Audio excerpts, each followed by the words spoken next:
Let's cross over to Parliament now, where the minority is holding a roundtable dialogue on the economy, and it has been addressed by spokesperson on the finance committee for the minority side, Keza Latofosin. Let's listen in now. 39.6% positive in 2017, driven by the mining and oil sector, fueled by tank and Sankofa oil and gas fields. This is a legacy the Mahama administration actually imposed and implemented, and we in the NDC are very proud of. The non-oil GDP growth is estimated to have declined from 5.1% in 2016 to 4.6% in 2017. Again, it's important to elaborate on this point.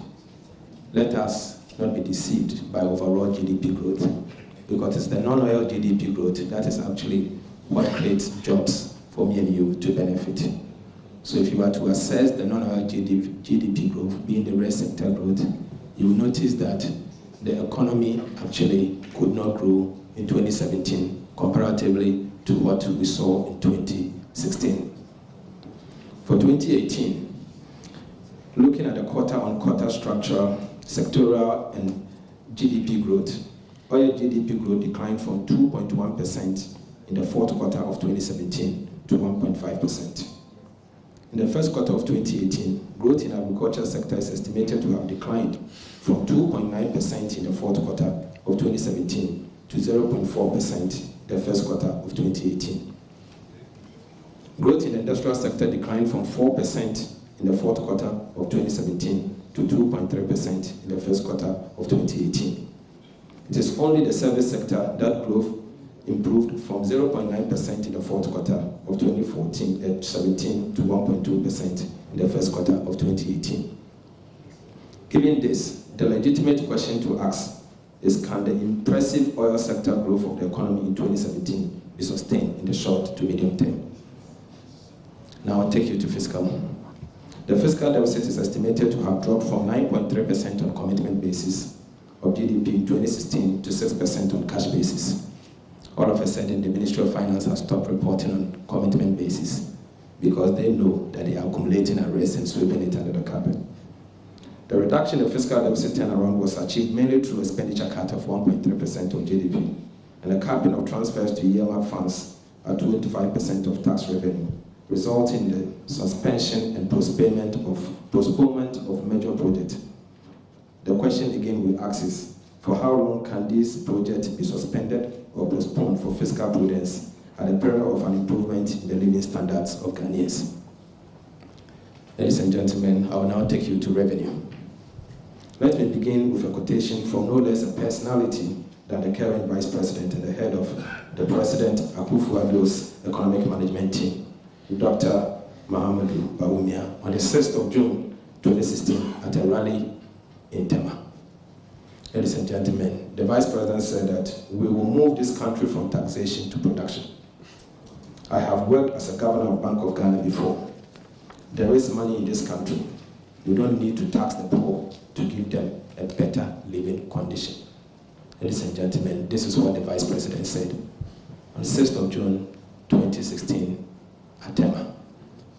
The nation has awakened to the fact that this is just one of the populist themes that run through the New Patriotic Party's policy platform and commitment made as part of the 2016 election campaign,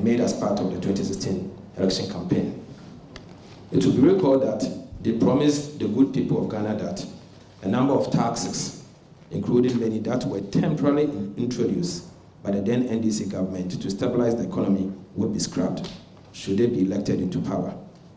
In unusual populist rhetoric, they characterized these taxes as nuisance taxes, in that they had very low revenue yielding and they were stifling the private sector growth, as indicated in the quote above by His Excellency the Vice President. Ladies and gentlemen, another populist move, tax cut. Upon assumption of office in 2017, after winning the 2016 elections, the NPP government reiterated in their maiden 2017 budget statement and financial policy that the so-called nuisance taxes have to be scrapped because they impose a significant burden on the private sector and on average Ghanaian. They further stated that the aim of the government was to shift the focus of the economy from taxation to production. In March 2017, the finance minister in his presentation to Parliament announced that some tax handles has been abolished. To reiterate, the 2017 tax measures blatantly overlooked a number. The first one is that the NPP's own extravagant expenditure promises, impact of the proposed tax cut on tax revenues, given the impact of the global economic downturn on sub-Saharan African countries, some of which went into recession between 2014 and 2016, a situation that Ghana indeed avoided. Hence, it was merely fanciful and populist rhetoric to assume that tax cut is in a recovering global domestic economic environment would immediately spur or accelerate private sector operations and economic growth. In turn, it was amateurish to translate this situation into increased revenue to cater for shortfall in removing part of the temporal taxes and a gargantuan increase in expenditure from the campaign promises. Against this background, we wish to make the following observation. The first one is that it is unthinkable and naive for any economist to assume that cutting or worse still, eliminating taxes concurrent with expansion in expenditure in a small open economy like Ghana with a developing private sector would immediately translate into an economic growth and increase tax revenue.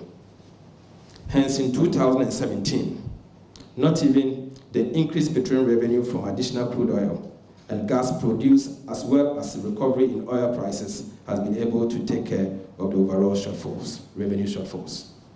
In essence, the institutional and structural rigidities of the Ghanaian economy will suggest to any economist that the nexus or the relationship between tax cut, economic growth, and tax revenue are more likely to be inelastic, meaning that a tax cut will spur economic growth and consequentially increase tax revenue. However, the increase in tax revenue will not be enough to offset the loss in tax revenue resulting from tax cut. This is to say, economic growth and tax revenue response to tax cut will be insignificantly small, and the effect can be permanent over the medium term. Ladies and gentlemen, this indeed, myself, I conducted a study. Would tax cut induce higher economic growth and tax revenue in Ghana? An assessment of NPP Manifesto Promise, which I published in the Daily Graphic on 6th of December, a day before the elections. Again, CTFM Online published it on the 2nd December 2016. My Joy Online published it after the election on the 19th of December 2016. These were populist policies which did not translate into a meaningful real GDP growth. Ladies and gentlemen, let me say that the IMF ECF report gave a number of observations. So I will take you into what the IMF report says. Government recommendations. Ladies and gentlemen, the populist approach to governance by the MPP has caught up with them. In the face of the realities of the poor results of their misguided policies leading to the underperformance of revenue, the government has informed the IMF Board of Directors that the revenue they are considering the following tax measures that will be imposed shortly. And I've provided you the link of the IMF website that you can see what the government of Ghana has indeed agreed with the IMF that they are going to impose on the people of this country. The first one is that, before I even go there, let me alert you that we expect more unproductive anti-business killer taxes that the government is going to likely impose coming Thursday. The first one is an increase in value-added tax. It's an increase in value-added tax. And I expect that people of this country be aware that this government inherited Ghana Infrastructure and Investment Fund, VAT proceeds of about 2.5% of the total VAT is supposed to go into the Ghana Infrastructure and Investment Fund. They have all of a sudden decided to stop allocating that money to the value-added to the Ghana Infrastructure and Investment Fund, and they have allocated it to the budget. So already The argument that they want additional 2.5% VAT to support the budget is flawed.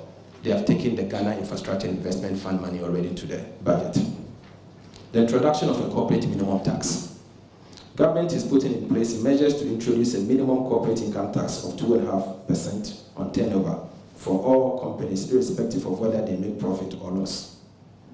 In essence, this is like the flat rate that imposes a presumptive tax regime designed for small and medium-sized enterprises. So this is what we should expect. Whether you make profit or not, the government of Ghana is going to impose a minimum corporate income tax on you. The next point is imposition of an excise tax on luxury vehicles.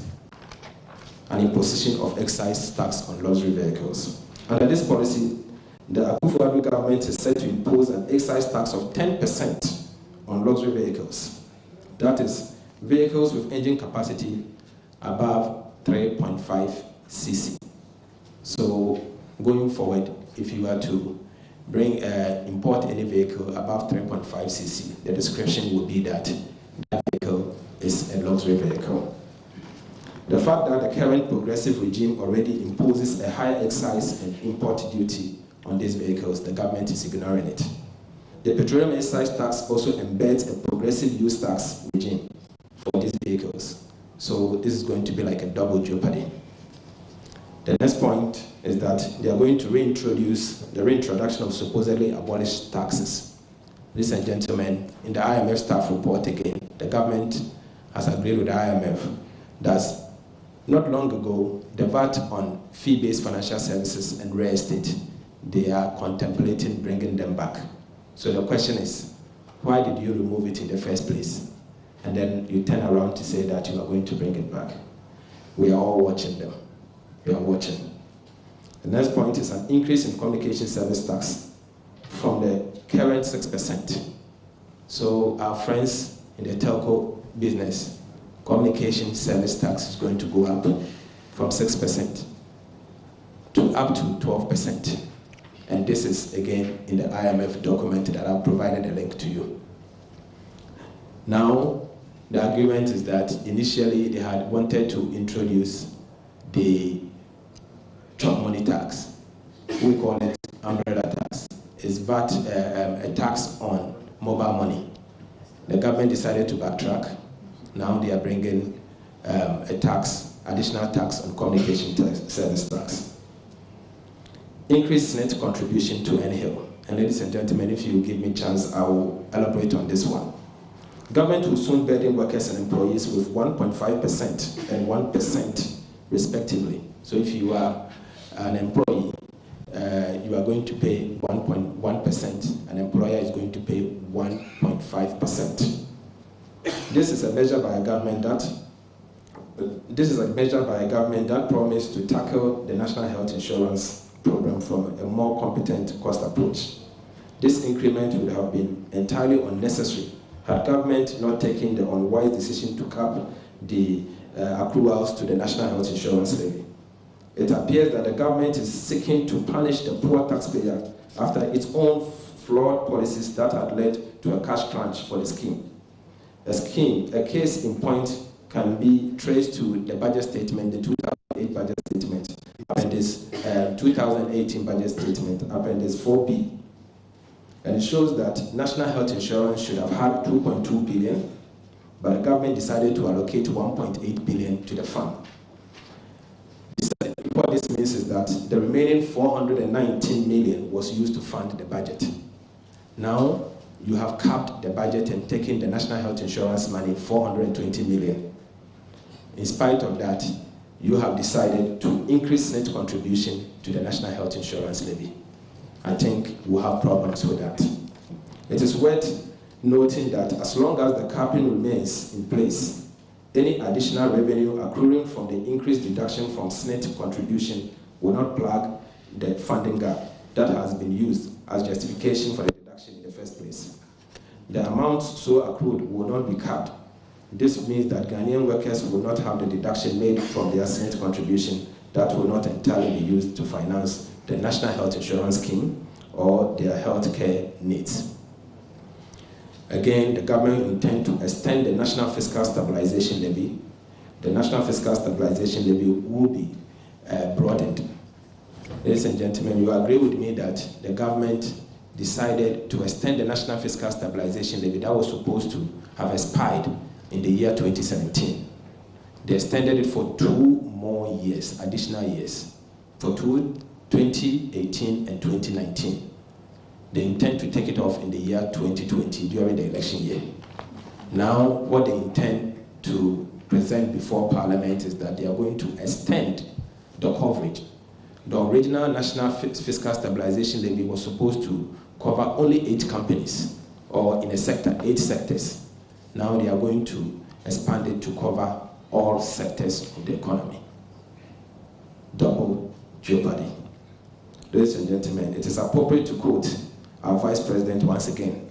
He said again on the same day, Atema, on the 6th of June, and if I will take his quotation, he says that we are a party of production and not taxation. And this is a philosophical difference between the NPP and the NDC.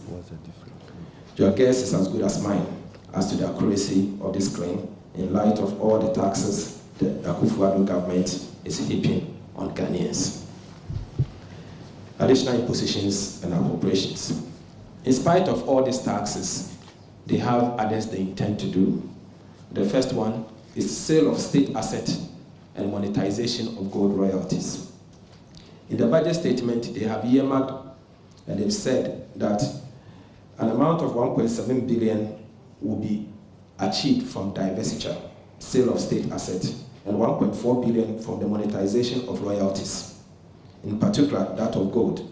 Note that as enshrined in the Constitution, I'll talk about it later, a share of these royalties currently goes to our assemblies and traditional authorities.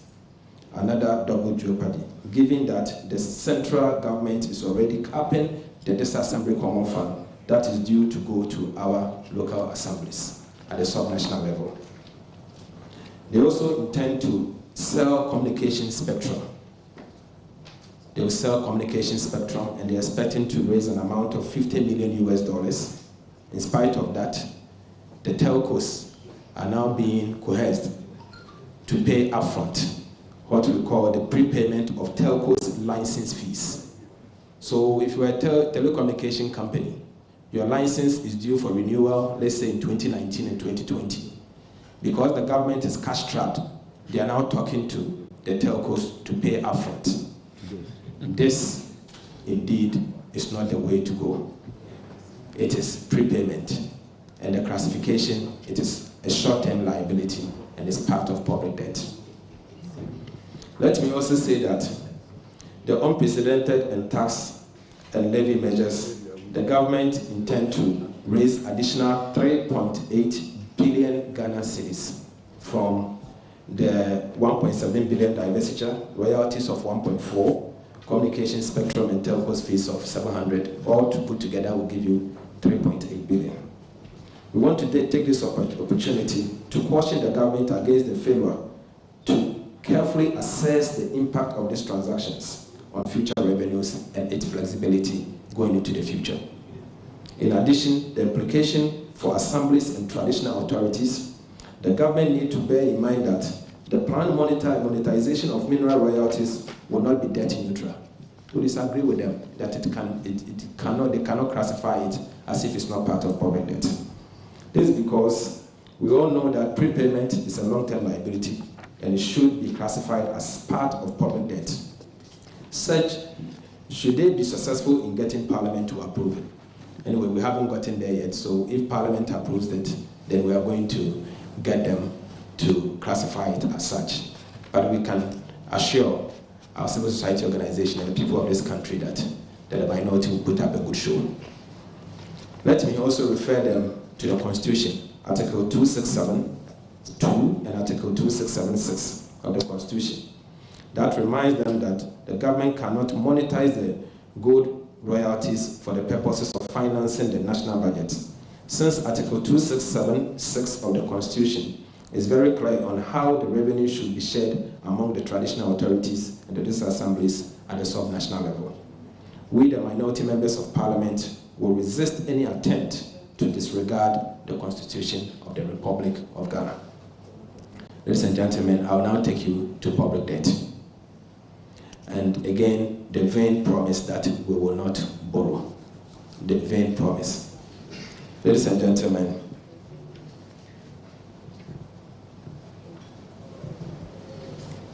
another area where the New Patriotic Party engaged in a lot of misleading commentary and outright populism whilst in opposition is the public debt.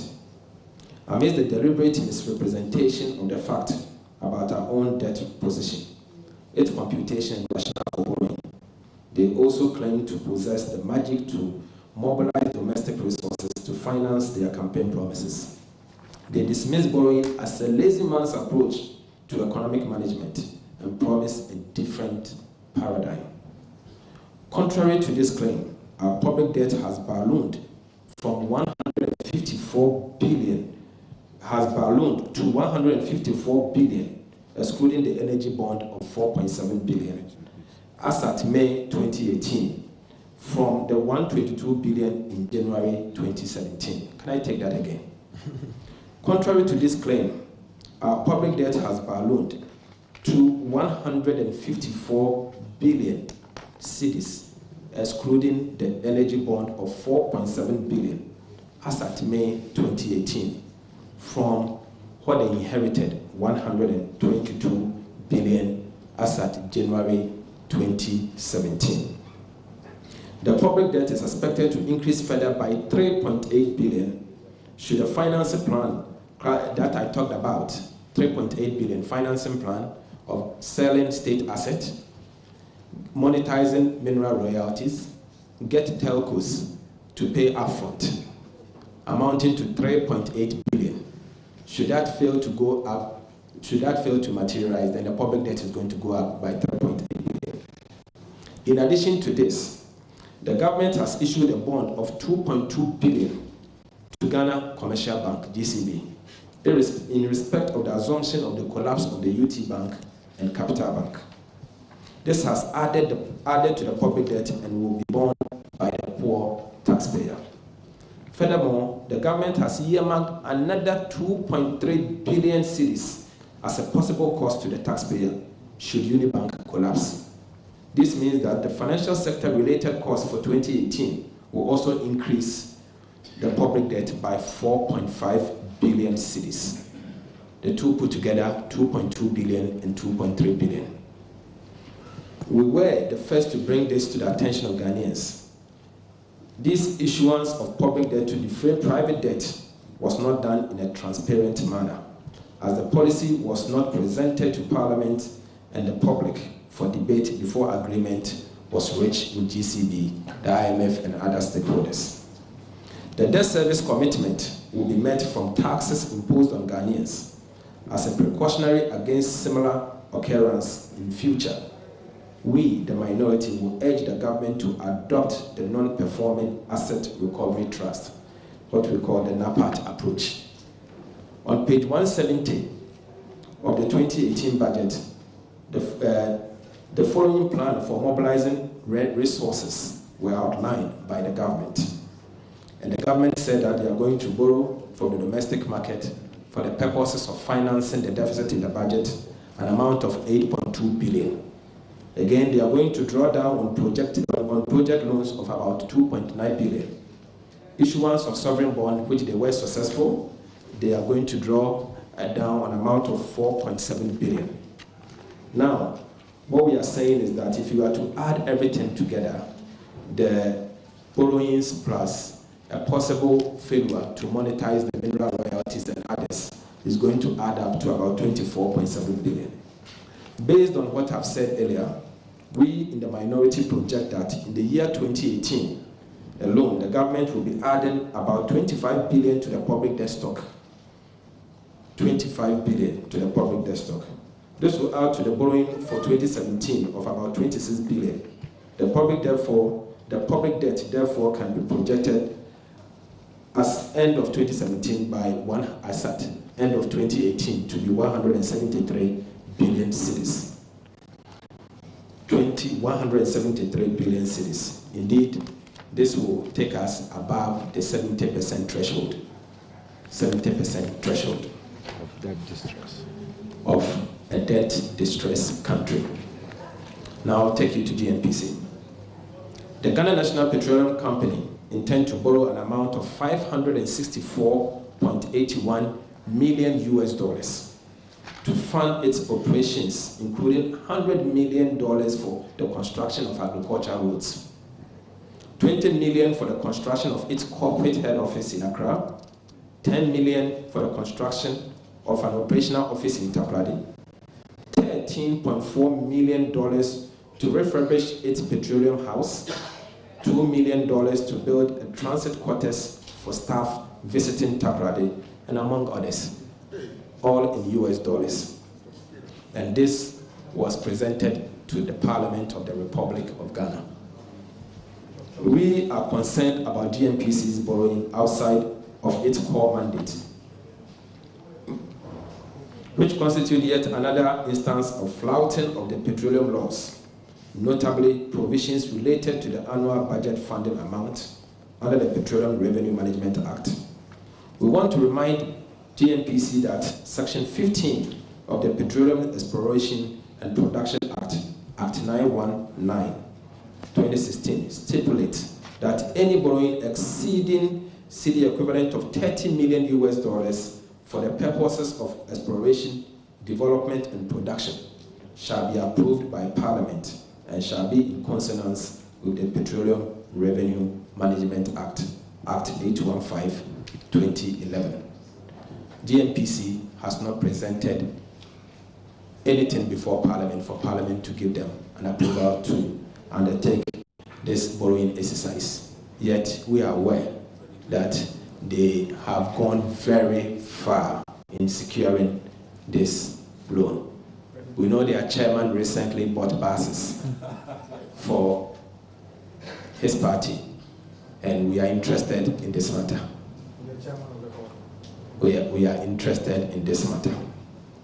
In concluding on debt, we urge the government to stop beating its chest on tapering public debt around 70% of GDP. It should, in fact, they should have done more, given the potential for growth and revenue that it has inherited from President Mohammed's administration. So indeed, I'm surprised that the government is thinking that they've done so well that we should clap for them. There's no clap in this matter. They should have done better than what they have done. I'll take you to expenditure. The question I've always asked myself is that, do we have a revenue or an expenditure program as a country? Do we have a revenue or an expenditure program as a country? The focus so far has been on revenue mobilization and public debt. At a time, a number of factors have actually given revenues a relatively boost, including recovery in crude oil prices below $40 per barrel in 2015 and 2016, and now to about $70 per barrel currently.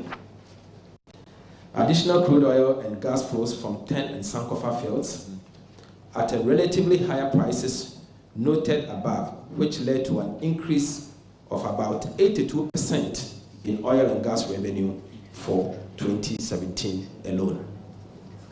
Record flow from non-conventional sources such as the Temporary Energy Sector Levies Act from the NPPs, that the NPP appears to be making virtually permanent with the issuance of a 10-year bond. Revenue flows from the retention of all the temporary taxes that they promised to introduce. Now they have retained all of them, and we should be aware that revenue is still flowing. Increase in GRA nominal tax revenue, as well as the MDAs or MMDAs non-tax revenues. Central government capping policy that has appropriated revenue of about 3.7 billion from the district assemblies, traditional authorities, MMDAs, and other statutory funds such as Road Fund, GET Fund, National Health Insurance Fund, and even the District Assembly Common Fund, instead of aligning it to the as the NDC had envisaged. Record domestic and external borrowing in just 18 months to support the budget something the government promised never to do. We do not overlook the need for GRA to raise more taxes or tax revenues through improved performance and in line with the Ghana's middle income status. However, since increase in tax revenue always lag behind recoveries in economies, care is needed not to put pressure on households and businesses to meet unrealistic promises made to the electorate that in the case of increasing expenditures. Now we want to sound a warning to the government. We are saying beware, fiscal pressures are mounting. The fiscal pressures are mounting on the state and the government should beware. The evidence seems to suggest that the fiscal credibility is being compromised. Regarding government expenditure, the background is clear. The large fiscal slippages are being created by the government. Inability to raise additional revenues to meet unrealistic promises that are increasing expenditure. The projected deficit of target of 4.5% of GDP would be missed due to a huge deviation in revenue and expenditure and the financial sector related cost of about 4.5 billion. Aside the fact that the government is accumulating arrests and sweeping them under the carpet, I'm sure the contractors here are very worried. Arrests are mounting. Government doesn't want to talk about it. And arrests are supposed to be paid, and they are not paying it. And it's important that we also stress that the government has already decided to cut an amount of 850 million on already certain sectors of the economy. So we expect again that the government will cut additional expenditures of 850 million. So the arrests can only continue to be mounted. As noted, the government decision to cap transfers to statutory funds is gradually collapsing all statutory funds. The capping law was introduced purposely to free some revenue for government to undertake opulent expenditure, but this has rather proven woefully inadequate due to the huge fiscal burden emanating from the introduction of their new expenditures as a result of their campaign promises. Despite being capped, the District Assembly Common Fund is going to be burdened with an additional cost since the National Builders Corps has been aligned to the District Assembly Common Fund. The program, which has been estimated to cost 0.2% of GDP, will be funded through the allocation of the District Assembly Common Fund. And ladies and gentlemen, it's a shame that the District Assembly Common Fund will now suffocate to death due to the Capping and Realignment Act. The Ghana Exim Bank has noted that it is to use its revenues to support the One District, One Factory initiative. While we have noted that the case of GNPC already, since this will be appropriating SOE's revenues to support budget purposes, we urge the government to make a full disclosure of the pressures being put on the state institutions to appropriate funds for political goals. The government within the medium term is also cutting back on payment to construction companies. We have already drawn attention to the financial engineering that appears to enable the government do an offset rather than to settle their liabilities. These companies are collapsing due to non-payment of government-owned amount owed to them by government, resulting in an upsurge of non-performing loans. We project that the minister will again cut capital expenditure during the media review. In fact, this is in the IMF statement that they are going to cut it by 850 million. Ladies and gentlemen, I will conclude. And in conclusion, a clear fact that emerges from the discussion so far is that the current crisis confronting the managers of the economy, compelling them to impose a raft of heavy taxes on already burdened populace, is self-imposed. The Akufo-Addo government should be wary of burdening Ghanaians in its desperation to save face. The fiscal program is the direct result of shallow opportunism and populism. It is obvious that the promise made by the NPP in 2016 and their initial action, as contained in the 2017 budget, were intended only to get them elected and convey an impression of fidelity to these promises. The reality, however, is that it has led to a major problem for the economy, which have translated into severe hardship for the generality of our people. Inflation has begun rising again and is now in double digits, following a fleeting stay at single digits in the last 2 months or so. The Ghana cedi continues its catastrophic nosedive and is showing no sign of improvement despite a lofty talk from the government and the central bank. It is currently trading around 4 cedi 85 to the dollar and appears that almost set to reach about 5 cedi to the dollar.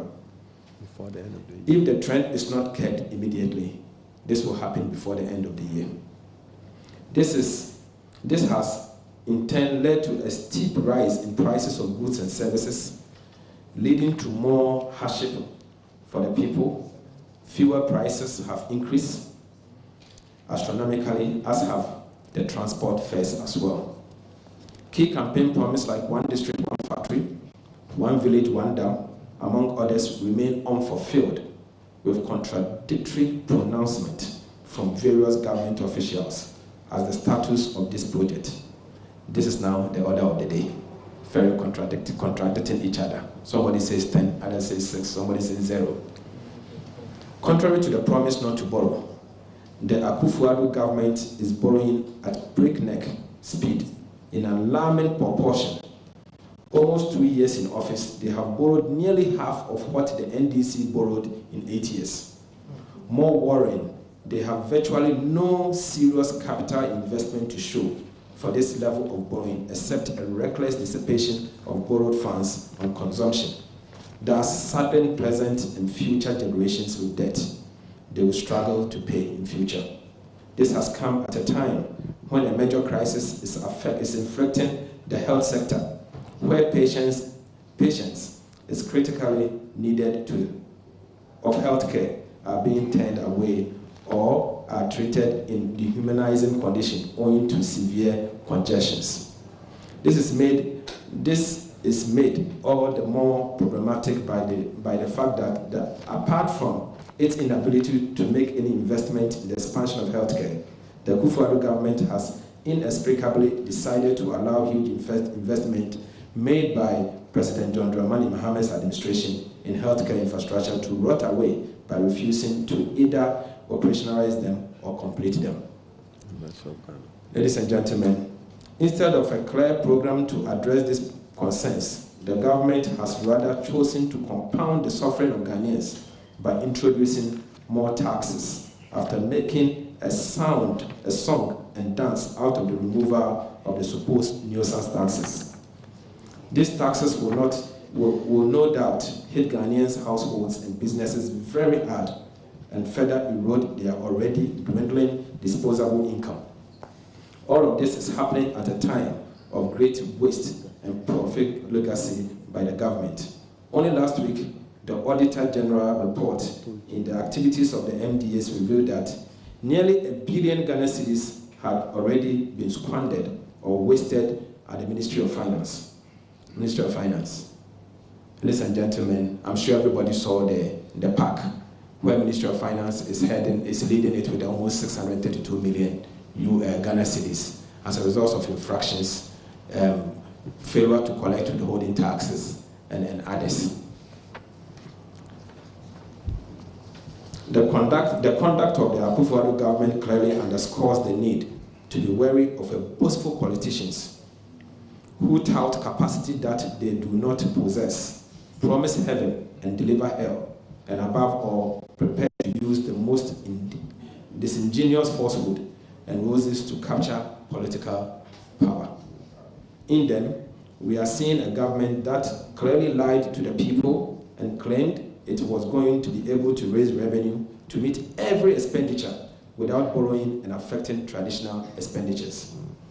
The dire situation should compel the Akufo-Addo government to apologize to Ghanaians for their deception and follow the advice of national leaders to organize a national forum to find solutions to problems caused by their mismanagement of the economy, leading to misalignment of the budget that has saddled all of us and is going to saddle all of us with more debt going into the future. Ladies and gentlemen, thank you very much for the opportunity.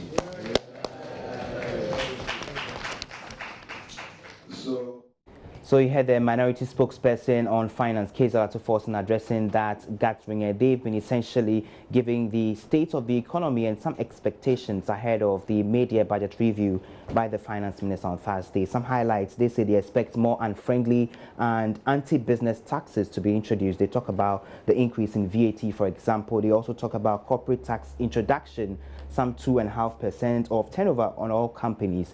They are saying government is going to reintroduce the excise tax also. They talk about the reintroduction of supposedly abolished taxes. They also make reference to increases in SNIT contributions, which is one of the key areas that the NPP government is going to be looking at to get some revenue to, get the economy going. They also talk about government seeking to burden the poor by, introducing many more taxes. Some taxes they described earlier as nuisance taxes are going to be reintroduced, according to the minority. They talk about, the capping of district assembly common funds, for example. They also talk about the GNPC.